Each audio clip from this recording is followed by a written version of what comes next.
Chapter 2. The Tiger of San Pedro.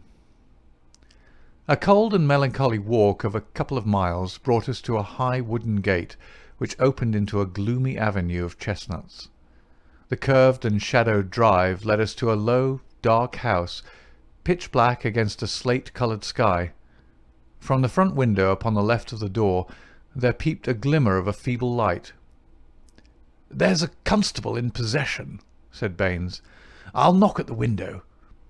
He stepped across the grass plot and tapped with his hand on the pane.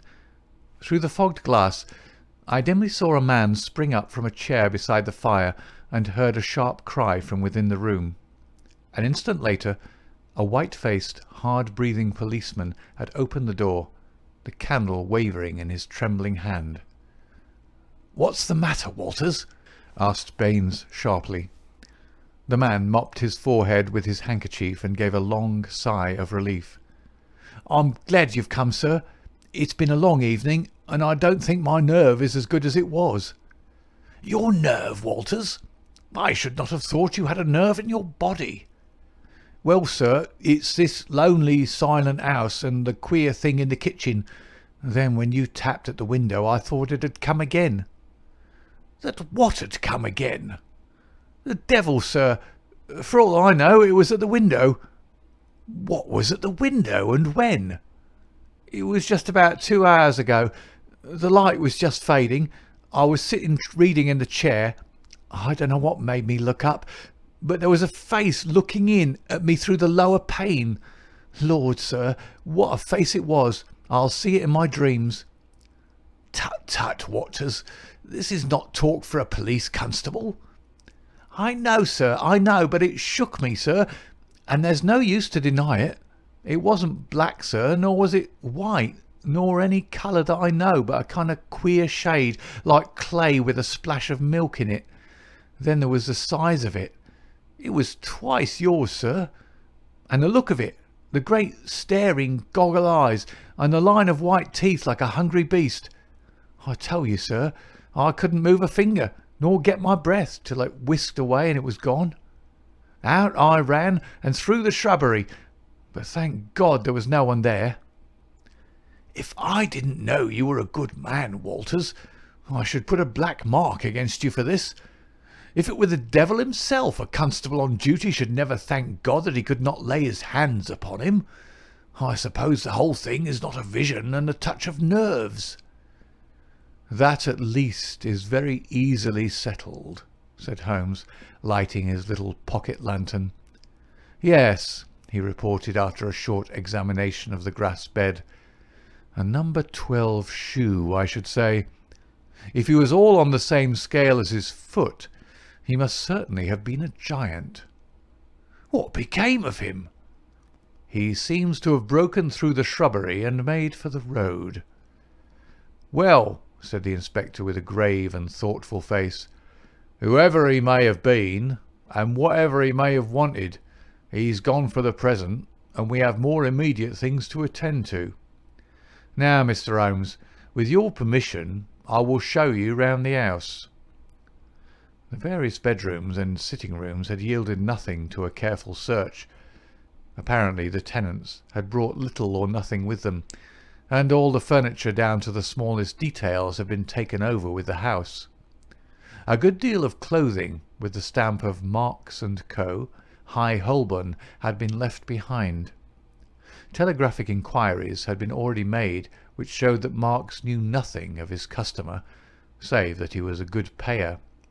Odds and ends, some pipes, a few novels, 2 of them in Spanish, an old-fashioned pin-fire revolver and a guitar were among the personal property. "Nothing in all this," said Baines, stalking, candle in hand, from room to room. "But now, Mr. Holmes, I invite your attention to the kitchen." It was a gloomy, high-ceilinged room at the back of the house, with a straw litter in one corner which served apparently as a bed for the cook. The table was piled with half-eaten dishes and dirty plates, the debris of last night's dinner. "Look at this," said Baines. "What do you make of it?" He held up his candle before an extraordinary object, which stood at the back of the dresser. It was so wrinkled and shrunken and withered that it was difficult to say what it might have been. One could but say that it was black and leathery, and that it bore some resemblance to a dwarfish human figure. At first, as I examined it, I thought that it was a mummified negro baby, and then it seemed a very twisted and ancient monkey. Finally, I was left in doubt as to whether it was animal or human. A double band of white shells were strung around the centre of it. "Very interesting, very interesting indeed," said Holmes, peering at this sinister relic. "Anything more?" In silence, Baines led the way to the sink and held forward his candle. The limbs and body of some large white bird, torn savagely to pieces with the feathers still on, were littered all over it. Holmes pointed to the wattles on the severed head. "A white cock," said he. "Most interesting. It is really a very curious case." But Mr. Baines had kept his most sinister exhibit to the last. From under the sink he drew a zinc pail which contained a quantity of blood. Then from the table he took a platter heaped with small pieces of charred bone. "Something has been killed and something has been burned. We raked all these out of the fire. We had a doctor in this morning. He says that they are not human." Holmes smiled and rubbed his hands. "I must congratulate you, Inspector, on handling so distinctive and instructive a case. Your powers, if I may say so without offence, seem superior to your opportunities." Inspector Baines's small eyes twinkled with pleasure. "You're right, Mr. Holmes. We stagnate in the provinces. A case of this sort gives a man a chance, and I hope that I shall take it. What do you make of these bones?" "A lamb, I should say, or a kid." "And the white cock?" "Curious, Mr. Baines. Very curious. I should say almost unique." "Yes, sir. There must have been some very strange people with some very strange ways in this house. One of them is dead. Did his companions follow him and kill him? If they did, we should have them, for every port is watched. But my own views are different. Yes, sir, my own views are very different." "You have a theory, then?" "And I'll work it myself, Mr. Holmes. It's only due to my own credit to do so. Your name is made. But I have still to make mine. I shall be glad to be able to say afterwards that I had solved it without your help." Holmes laughed good-humouredly. "Well, well, Inspector," said he, "do you follow your path, and I will follow mine.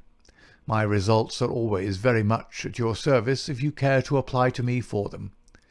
I think that I have seen all that I wish in this house, and that my time may be more profitably employed elsewhere. Au revoir, and good luck." I could tell by numerous subtle signs, which might have been lost upon anyone but myself, that Holmes was on a hot scent. As impassive as ever to the casual observer, there were none the less a subdued eagerness and suggestion of tension in his brightened eyes and brisker manner, which assured me that the game was afoot. After his habit he said nothing, and after mine I asked no questions. Sufficient for me to share the sport and lend my humble help to capture without distracting that intent brain with needless interruption. All would come round to me in due time. I waited, therefore, but to my ever-deepening disappointment, I waited in vain. Day succeeded day, and my friend took no step forward. One morning he spent in town, and I learned from a casual reference that he had visited the British Museum. Save for this one excursion, he spent his days in long and often solitary walks, or in chatting with a number of village gossips whose acquaintance he had cultivated. "I'm sure, Watson, a week in the country will be invaluable to you," he remarked. "It is very pleasant to see the first green shoots upon the hedges and the catkins on the hazels once again. With a spud, a tin box, and an elementary book on botany, there are instructive days to be spent. He prowled about with this equipment himself, but it was a poor show of plants which he would bring back of an evening. Occasionally, in our rambles, we came across Inspector Baines. His fat red face wreathed itself in smiles, and his small eyes glittered as he greeted my companion. He said little about the case, but from that little we gathered that he also was not dissatisfied at the course of events. I must admit, however, that I was somewhat surprised when, some 5 days after the crime, I opened my morning paper to find in large letters, "The Oxshott Mystery, a Solution. Arrest of Supposed Assassin." Holmes sprang in his chair as if he'd been stung when I read the headlines. "By Jove!" he cried. "You don't mean that Baines has got him?" "Apparently," said I as I read the following report. "Great excitement was caused in Esher and the neighbouring district when it was learned late last night that an arrest had been effected in connection with the Oxshott murder. It will be remembered that Mr. Garcia of Wisteria Lodge was found dead on Oxshott Common, his body showing signs of extreme violence, and that on the same night his servant and his cook fled, which appeared to show their participation in the crime. It was suggested, but never proved, that the deceased gentleman may have had valuables in the house, and that their abstraction was the motive of the crime. Every effort was made by Inspector Baines, who has the case in hand, to ascertain the hiding-place of the fugitives, and he had good reason to believe that they had not gone far but were lurking in some retreat which had been already prepared. It was certain from the first, however, that they would eventually be detected as the cook from the evidence of 1 or 2 tradespeople who have caught a glimpse of him through the window, was a man of most remarkable appearance, being a huge and hideous mulatto, with yellowish features of a pronounced negroid type. This man has been seen since the crime, for he was detected and pursued by Constable Walters on the same evening when he had had the audacity to revisit Wisteria Lodge. Inspector Baines, considering that such a visit must have some purpose in view and was likely therefore to be repeated, abandoned the house but left an ambuscade in the shrubbery. The man walked into the trap and was captured last night after a struggle in which Constable Downing was badly bitten by the savage. We understand that when the prisoner is brought before the magistrates, a remand will be applied for by the police, and that great developments are hoped from his capture. "Really, we must see Baines at once," cried Holmes, picking up his hat. "We will just catch him before he starts."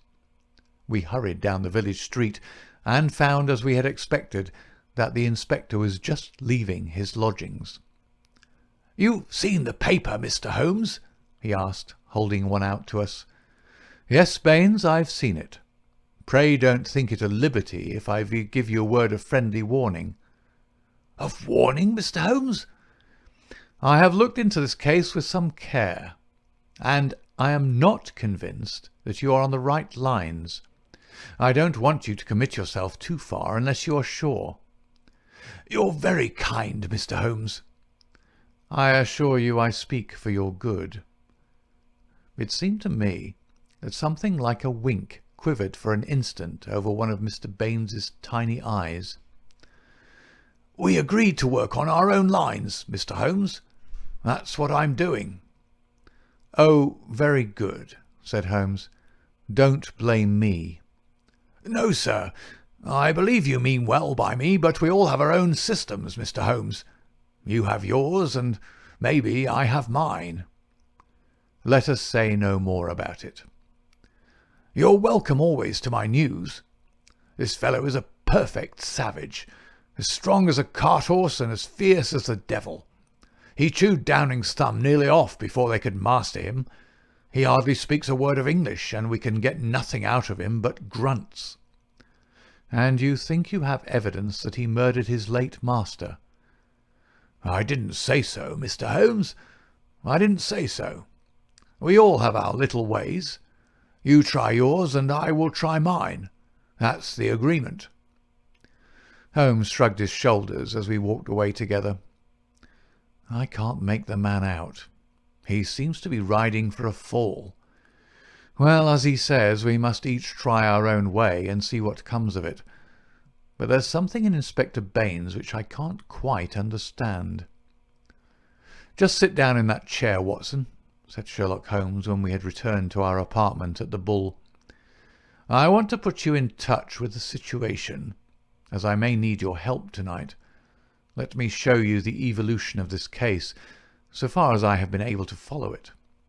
Simple as it has been in its leading features, it has none the less presented surprising difficulties in the way of an arrest. There are gaps in that direction which we may have to still fill. We still go back to the note which was handed in to Garcia upon the evening of his death. We may put aside this idea of Baines's that Garcia's servants were concerned in the matter. The proof of this lies in the fact that it was he who had arranged for the presence of Scott Eccles, which could only have been done for the purpose of an alibi. It was Garcia, then, who had an enterprise, and apparently a criminal enterprise, in hand that night in the course of which he met his death. I say criminal, because only a man with a criminal enterprise desires to establish an alibi. Who, then, is most likely to have taken his life?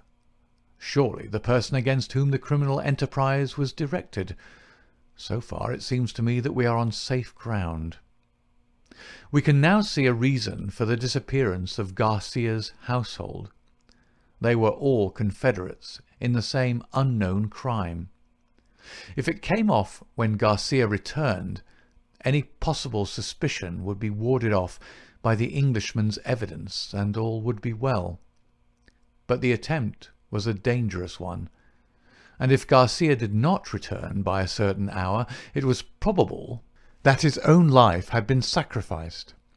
It had been arranged, therefore, that in such a case his two subordinates were to make for some prearranged spot where they could escape investigation and be in a position afterwards to renew their attempt. That would fully explain the facts, would it not? The whole inexplicable tangle seemed to straighten out before me. I wondered, as I always did, how it had not been obvious to me before. But why should one servant return? We can imagine that in the confusion of flight, something precious, something which he could not bear to part with, had been left behind. That would explain his persistence, would it not? Well, what is the next step? The next step is the note received by Garcia at the dinner. It indicates a confederate at the other end. Now, where was the other end? I have already shown you that it could only lie in some large house, and that the number of large houses is limited. My first days in this village were devoted to a series of walks in which, in the intervals of my botanical researches, I made a reconnaissance of all the large houses and an examination of the family history of the occupants. One house, and only one, riveted my attention. It is the famous old Jacobean Grange of High Gable, 1 mile on the farther side of Oxshott and less than half a mile from the scene of the tragedy. The other mansions belong to prosaic and respectable people who live far aloof from romance. But Mr. Henderson of High Gable was by all accounts a curious man to whom curious adventures might befall. I concentrated my attention, therefore, upon him and his household. A singular set of people, Watson. The man himself, the most singular of them all. I managed to see him on a plausible pretext, but I seemed to read in his dark, deepest, brooding eyes that he was perfectly aware of my true business. He is a man of 50, strong, active, with iron-grey hair, great bunched black eyebrows, the step of a deer and the air of an emperor. A fierce, masterful man, with a red-hot spirit behind his parchment face. He is either a foreigner or has lived long in the tropics, for he is yellow and sapless, but tough as whipcord. His friend and secretary, Mr. Lucas, is undoubtedly a foreigner, chocolate brown, wily, suave and cat-like, with a poisonous gentleness of speech. "You see, Watson, we have come already upon 2 sets of foreigners, one at Wisteria Lodge and one at High Gable, so our gaps are beginning to close. These 2 men, close and confidential friends, are the centre of the household. But there is one other person who for our immediate purpose may be even more important. Henderson has 2 children, girls of 11 and 13. Their governess is a Miss Burnett, an Englishwoman of 40 or thereabouts. There is also one confidential manservant. This little group forms the real family, for they travel about together, and Henderson is a great traveller, always on the move. It is only within the last weeks that he has returned after a year's absence to High Gable. I may add that he is enormously rich, and whatever his whims may be, he can very easily satisfy them.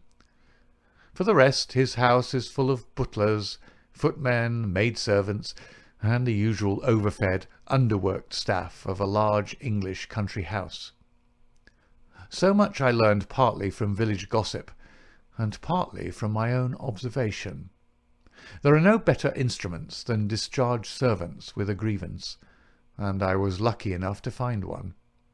I call it luck, but it would not have come my way had I not been looking out for it. As Baines remarks, we all have our systems. It was my system which enabled me to find John Warner, late gardener of High Gable, sacked in a moment of temper by his imperious employer.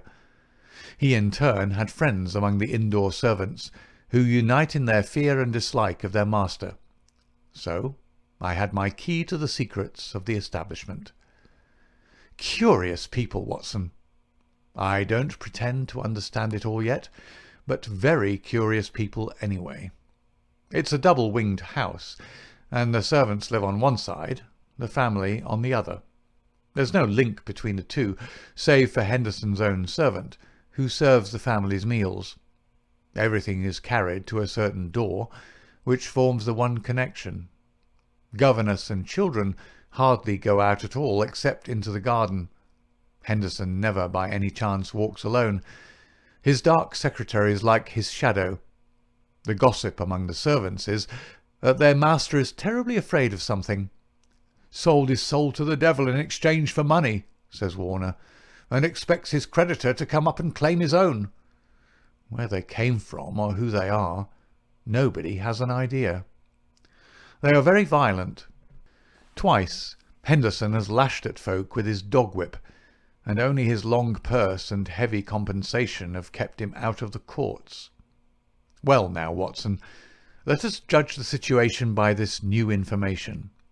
We may take it that the letter came out of this strange household and was an invitation to Garcia to carry out some attempt which had already been planned.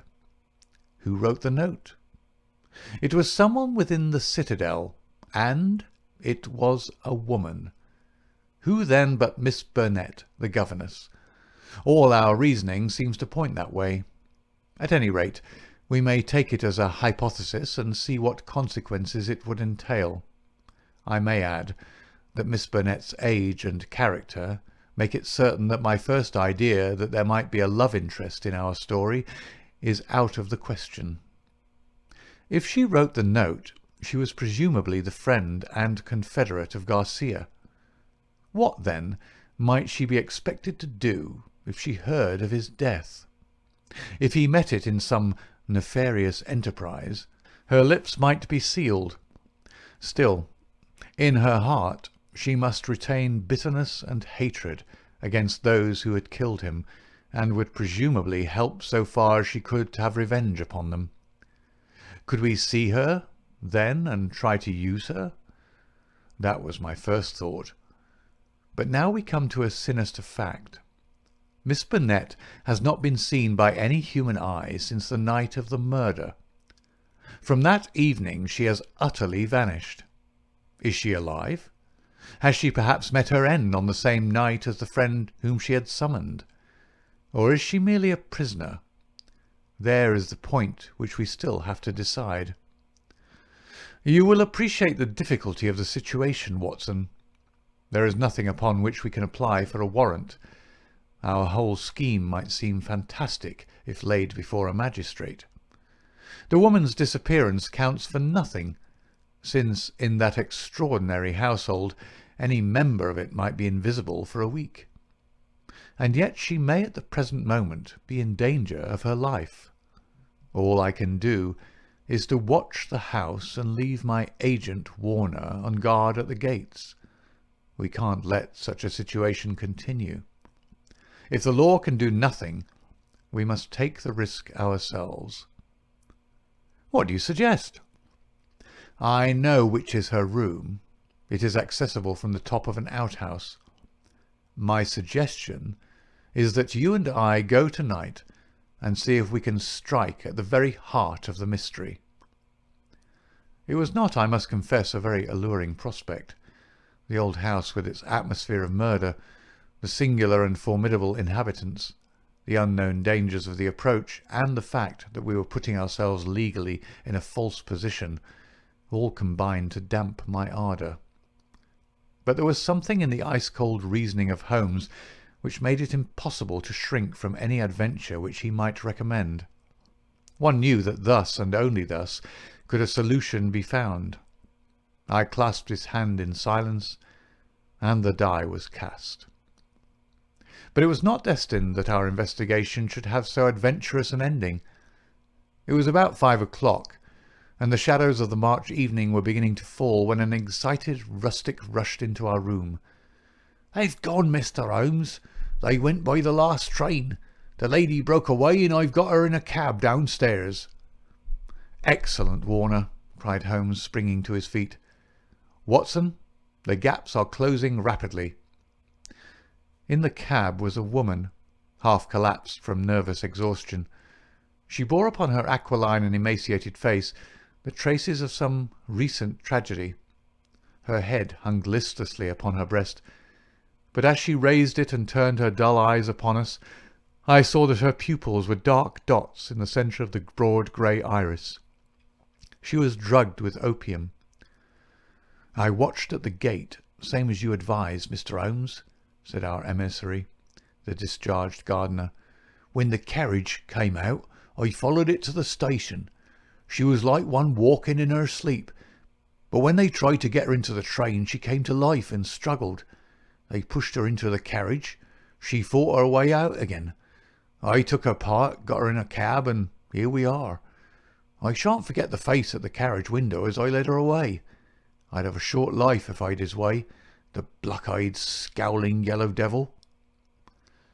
We carried her upstairs, laid her on the sofa, and a couple of cups of the strongest coffee soon cleared her brain from the mists of the drug. Baines had been summoned by Holmes, and the situation rapidly explained to him. "Why, sir, you've got me the very evidence I want," said the inspector warmly, shaking my friend by the hand. "I was on the same scent as you from the first." "What? You were after Henderson?" "Why, Mr. Holmes, when you were crawling in the shrubbery at High Gable, I was up one of the trees in the plantation and saw you down below. It was just who would get his evidence first." "Then why did you arrest the mulatto?" Baines chuckled. "I was sure Henderson, as he calls himself, felt that he was suspected, and that he would lie low and make no move so long as he thought he was in any danger. I arrested the wrong man to make him believe that our eyes were off him. I knew he'd be likely to clear off then and give us a chance of getting at Miss Burnett." Holmes laid his hand upon the inspector's shoulder. "You will rise high in your profession. You have instinct and intuition," said he. Baines flushed with pleasure. "I've had plainclothes-man waiting at the station all the week. Wherever the High Gable folk go, he will keep them in sight. But he must have been hard put to it when Miss Burnett broke away. However, your man picked her up, and it was all ends well. We can't arrest without her evidence, that is clear, so the sooner we get a statement, the better."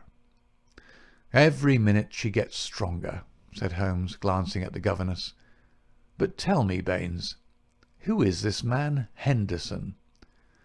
"Henderson," the inspector answered, "is Don Murillo, once called the Tiger of San Pedro." The Tiger of San Pedro. The whole history of the man came back to me in a flash. He had made his name as the most lewd and bloodthirsty tyrant that had ever governed any country with a pretence to civilization. Strong, fearless, and energetic, he had sufficient virtue to enable him to impose his odious vices upon a cowering people for 10 or 12 years. His name was a terror through all Central America. At the end of that time there was a universal rising against him.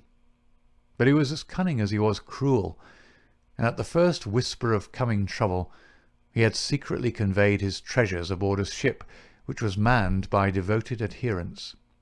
It was an empty palace which was stormed by the insurgents next day. The dictator, his 2 children, his secretary, and his wealth had all escaped them. From that moment he had vanished from the world, and his identity had been a frequent subject for comment in the European press. "Yes, sir, Don Murillo, the Tiger of San Pedro," said Baines. "If you look it up you will find that the San Pedro colours are green and white, same as in the note, Mr. Holmes. Henderson he called himself, but I traced him back, Paris and Rome and Madrid to Barcelona, where his ship came in '86.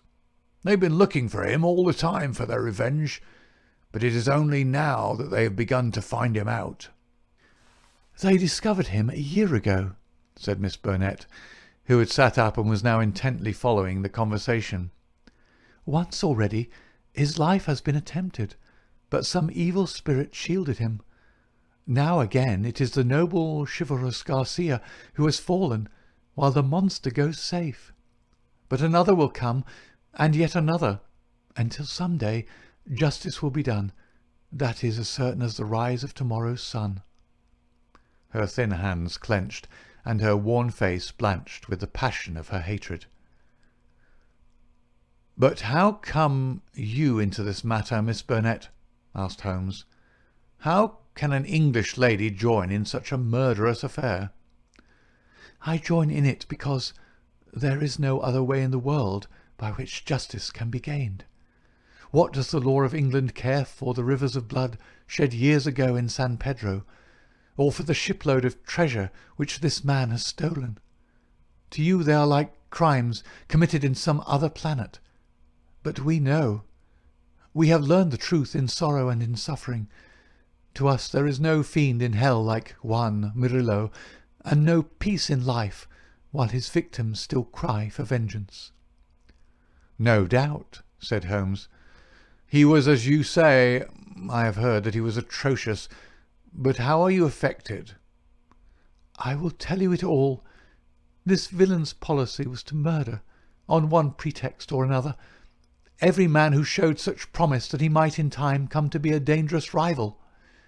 My husband, yes, my real name is Signora Victoro Durando, was the San Pedro minister in London. He met me and married me there. A nobler man never lived upon earth. Unhappily, Murillo heard of his excellence, recalled him on some pretext, and had him shot. With a premonition of his fate, he had refused to take me with him. His estates were confiscated, and I was left with a pittance and a broken heart. Then came the downfall of the tyrant. He escaped as you have just described, but the many whose lives he had ruined, whose nearest and dearest had suffered torture and death at his hands, would not let the matter rest. They banded themselves into a society which should never be dissolved until the work was done. It was my part, after we had discovered in the transformed Henderson the fallen despot, to attach myself to his household and keep the others in touch with his movements. This I was able to do by securing the position of governess in his family. He little knew that the woman who faced him at every meal was the woman whose husband he had hurried at an hour's notice into eternity. I smiled on him, did my duty to his children, and bided my time. An attempt was made in Paris and failed. We zigzagged swiftly here and there over Europe to throw off the pursuers and finally returned to this house, which he had taken upon his first arrival in England. But here also the ministers of justice were waiting. Knowing that he would return there, Garcia, who is the son of the former highest dignitary in San Pedro, was waiting with 2 trusty companions of humble station. All 3 fired with the same reasons for revenge. He could do little during the day, for Murillo took every precaution and never went out save with his satellite Lucas, or Lopez as he was known in the days of his greatness. At night, however, he slept alone, and the avenger might find him. On a certain evening which had been prearranged, I sent my friend final instructions, for the man was forever on the alert and continually changed his room. I was to see that the doors were open, and the signal of a green or white light in a window which faced the drive was to give notice if all was safe, or if the attempt had better be postponed. But everything went wrong with us. In some way I had excited the suspicion of Lopez the secretary. He crept up behind me and sprang upon me just as I had finished the note. He and his master dragged me to my room and held judgment upon me as a convicted traitress. Then and there they would have plunged their knives into me could they have seen how to escape the consequences of the deed. Finally, after much debate, they concluded that my murder was too dangerous, but they determined to get rid forever of Garcia. They had gagged me, and Murillo twisted my arm around until I gave him the address. I swear that he might have twisted it off had I understood what it would mean to Garcia. Lopez addressed the note which I had written, sealed it with his sleeve link, and sent it by the hand of the servant, Jose. How they murdered him I do not know, save that it was Murillo's hand who struck him down, for Lopez had remained to guard me.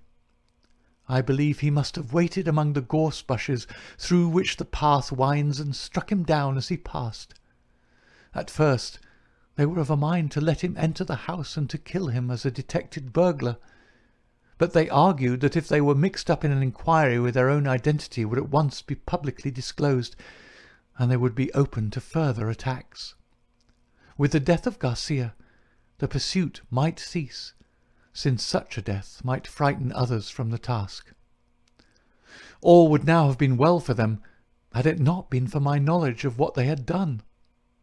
I have no doubt that there were times when my life hung in the balance. I was confined to my room, terrorized by the most horrible threats, cruelly ill-used to break my spirit. See this stab on my shoulder, and the bruises from the end to end of my arms, and a gag was thrust into my mouth on the one occasion when I tried to call from the window. For 5 days this cruel imprisonment continued, with hardly enough food to hold body and soul together. This afternoon a good lunch was brought me, but the moment after I took it I knew that I had been drugged. In a sort of dream I remember being half led, half carried to the carriage. In the same state I was conveyed to the train. Only then, when the wheels were almost moving, did I suddenly realize that my liberty lay in my own hands. I sprang out. They tried to drag me back, and had it not been for the help of this good man who led me to the cab, I should never have broken away. Now, thank God, I am beyond their power forever. We had all listened intently to this remarkable statement. It was Holmes who broke the silence. "Our difficulties are not over," he remarked, shaking his head. "Our police work ends, but our legal work begins." "Exactly," said I. "A plausible lawyer could make it out as an act of self-defence. There may be 100 crimes in the background, but it is only on this one that they can be tried." "Come, come," said Baines cheerily. "I think better of the law than that. Self-defence is one thing.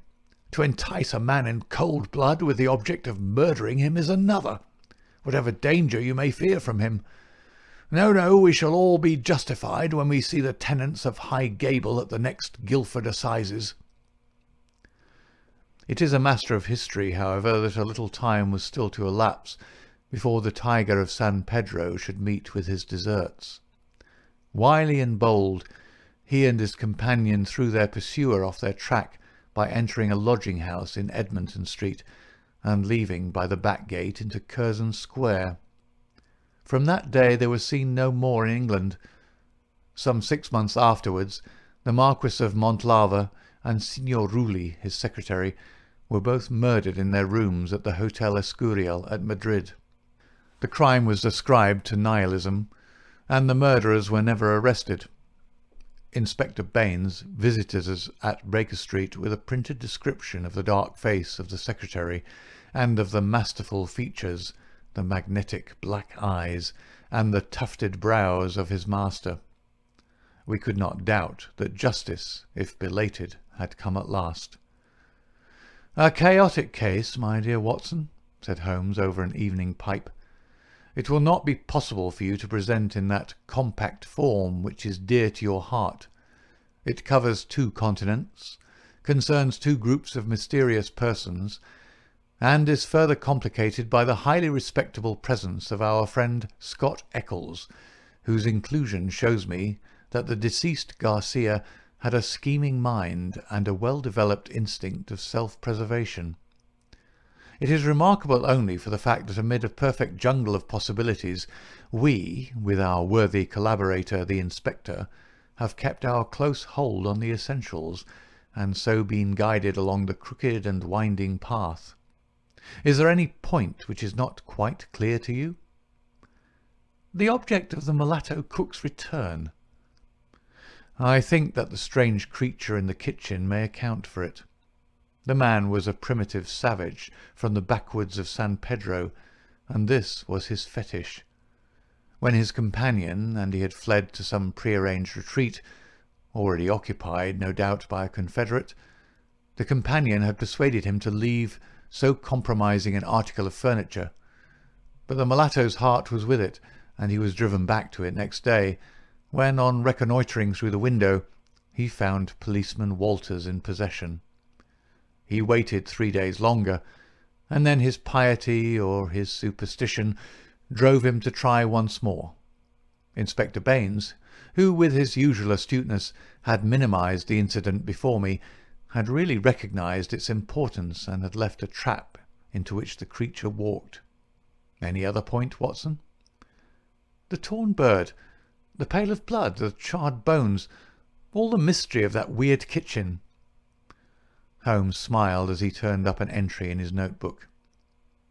"I spent a morning in the British Museum reading up on that and other points. Here is a quotation from Eckermann's Voodooism and the Negroid Religions. The true voodoo worshipper attempts nothing of importance without certain sacrifices which are intended to propitiate his unclean gods. In extreme cases, these rites take the form of human sacrifices followed by cannibalism. The more usual victims are a white cock, which is plucked in pieces alive, or a black goat whose throat is cut and body burned. So you see our savage friend was very orthodox in his ritual. It is grotesque, Watson," Holmes added, as he slowly fastened his notebook. "But as I have had occasion to remark, there is but one step from the grotesque to the horrible." End of Chapter 2 and Adventure 1 of His Last Bow.